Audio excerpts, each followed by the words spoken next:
Paisanas y paisanos, muy buenas noches tengan todos ustedes. Bienvenidos a este su canal, El Son Politicón de Tasco, en el que estamos comentando las diferentes formas de expresión del humanismo allá en Medio Oriente, Europa Occidental, diferentes partes donde se manifestó este humanismo y que se expresó también en las diferentes religiones, por cierto, las religiones más grandes del mundo. Y ahora vamos a comentar brevemente el humanismo renacentista, que ya lo he comentado, ya lo hemos comentado aquí en el Son Politicón, pero que bueno, de ahí vamos a pasar a otros temas que abarca estos siglos entre el 15 y el 16.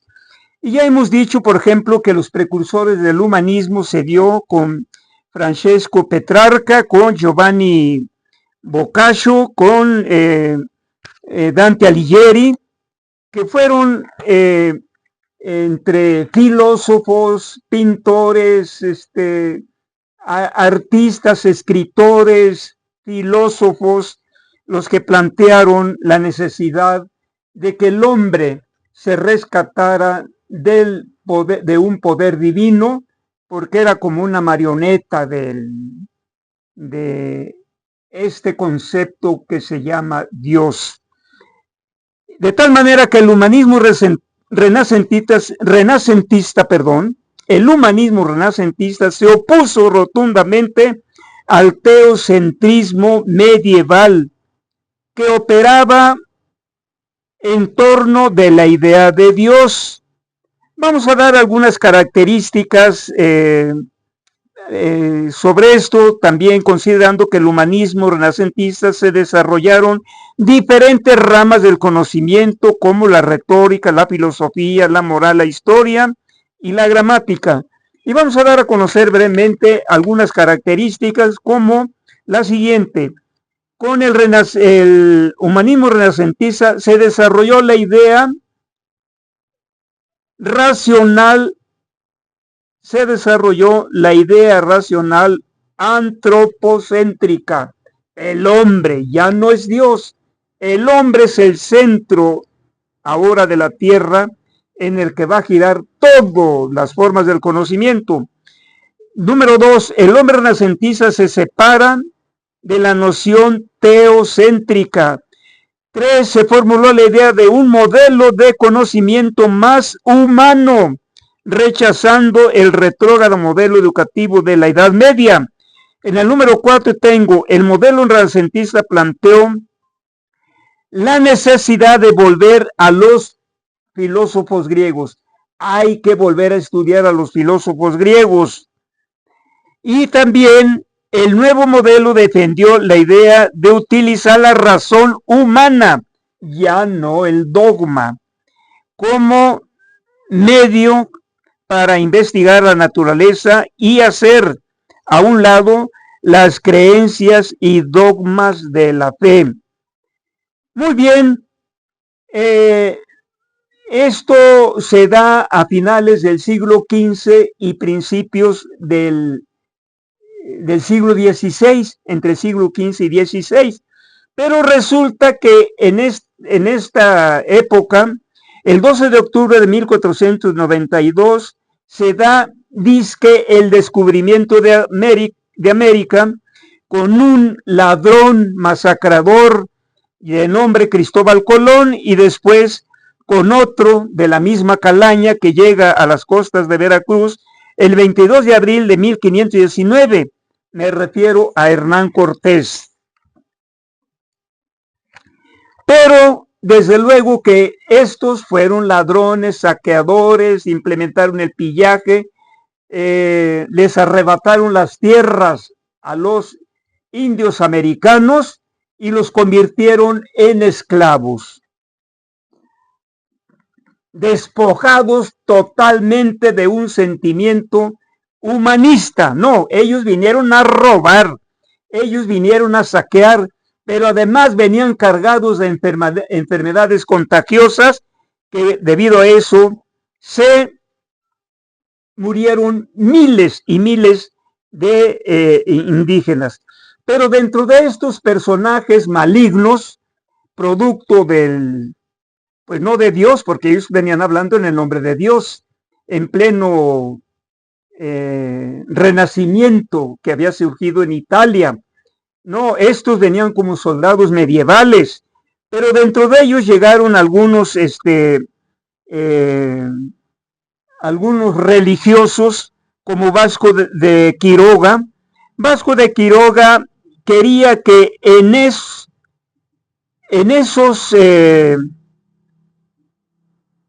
condiciones se aprendiera el modo práctico, las bondades de vivir como buenos cristianos. Todo lo que tenían era propiedad común y primaba entre ellos el ejercicio de la caridad, en especial con los enfermos, los más pobres, los discapacitados y las viudas. Todos debían contribuir al bien común, todos debían aprender al menos 2 oficios, también aprender las tareas del campo, trabajar con perfección, además mantener a la familia unida y establecer una relación personal con Dios. Bueno, claro que vinieron a cristianizar, eso lo sabemos, pero ya no metieron el cristianismo, la religión católica, a sangre de golpes, a sangre de azotes a los indígenas. Gracias a este tipo de vida lograda en sus pueblos hospitales, hizo posible la utopía del humanista Tomás Moro. Pero también hubo otros, desde luego, otros frailes humanistas. Por ejemplo, Bartolomé de las Casas, que fue un aguerrido defensor de los indígenas desde allá de las Antillas y todo donde estaba el mundo invadido por estos salvajes que llegaron a someter, llegaron a asesinar tantos indígenas porque los ponían a hacer trabajos forzados y lo que querían era sacarles a como diera lugar el oro. Con este Bartolomé de las Casas se da allá en España, en Valladolid, se da un debate, pero un debate de altura.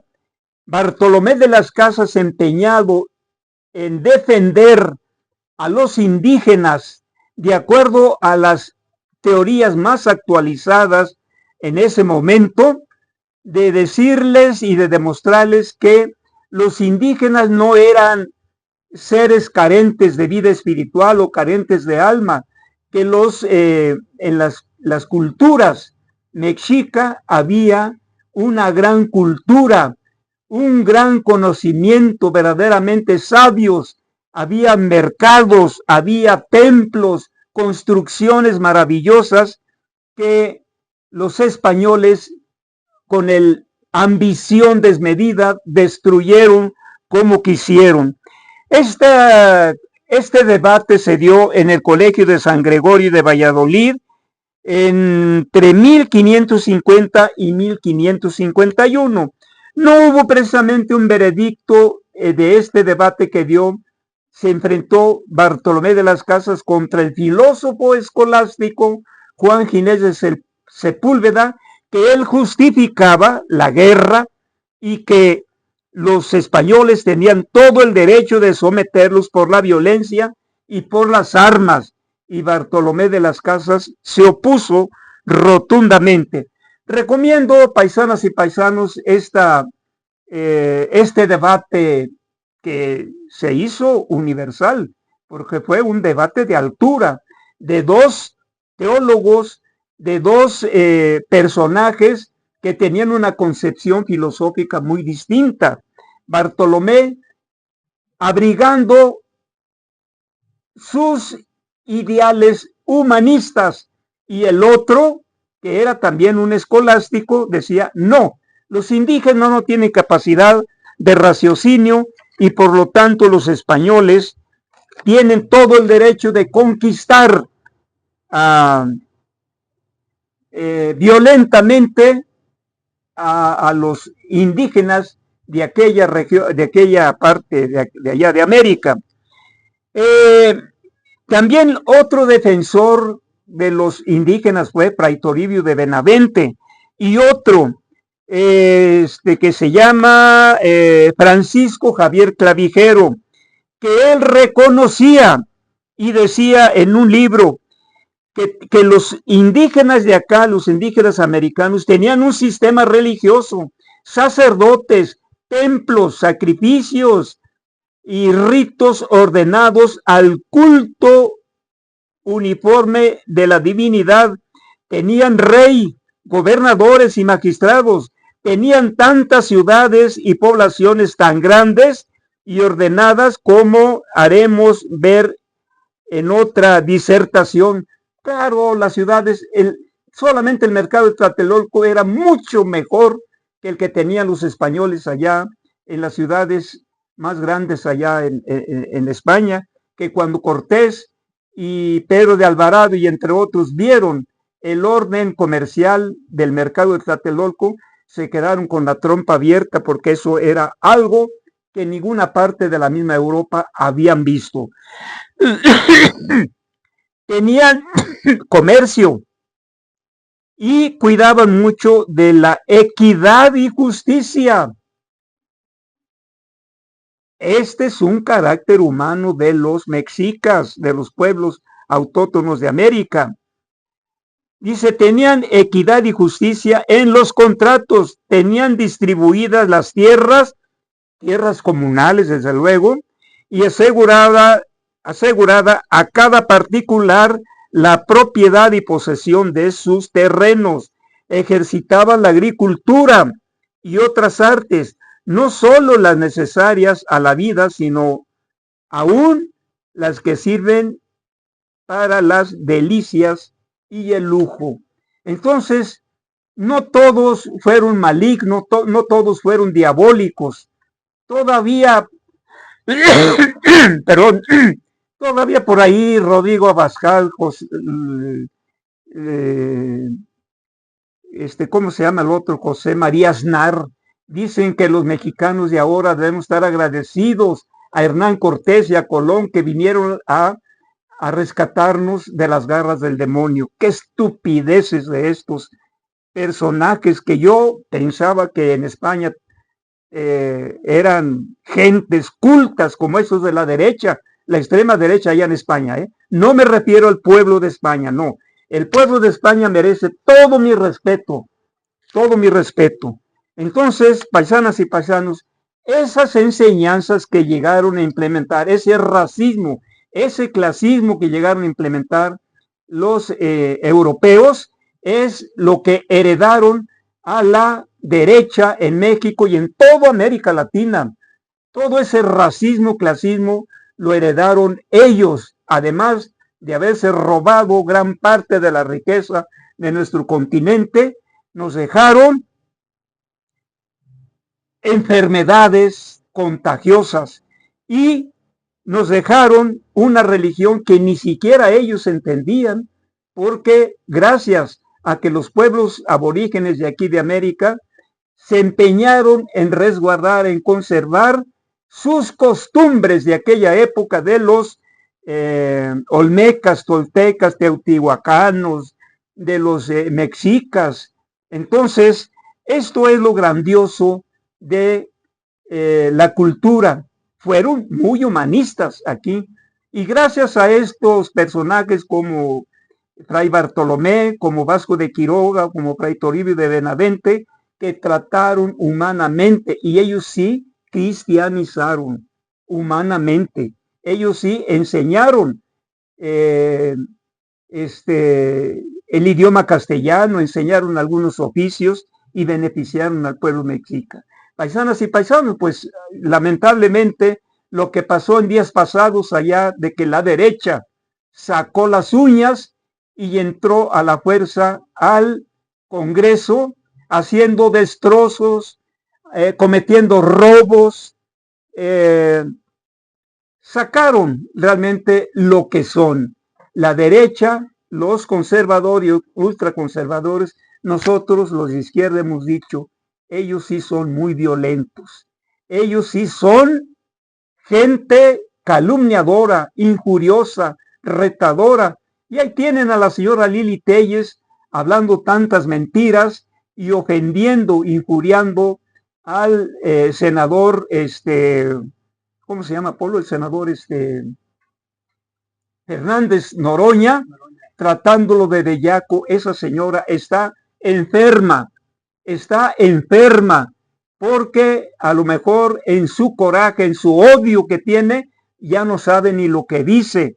Lamentablemente hay 3 mujeres en el Senado que son panistas, de las más mentirosas, de las más ofensoras, ofensivas, y desgraciadamente el PAN, el PRI y Movimiento Ciudadano y el PRD, que ya ni figura por ahí, han demostrado lo que son. Que sigan así, porque con eso están demostrando al pueblo que creían ignorante, al pueblo pobre que decían que no tenía ninguna cultura.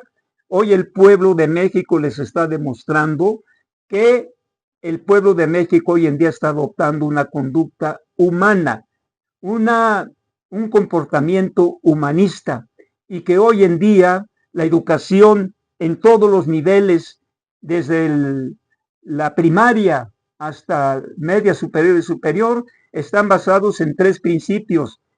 El principio de la crítica, el principio del humanismo y el principio comunitario. La educación tiende a ser de aquí ya en adelante fundamentalmente humanista. Paisanas y paisanos, esos son mis comentarios de hoy. Muy buenas noches tengan todos ustedes. Se despide de usted el profesor Alanis, y en los controles técnicos me apoya mi hijo Apolo Iván. Por su atención, muchas gracias y buenas noches.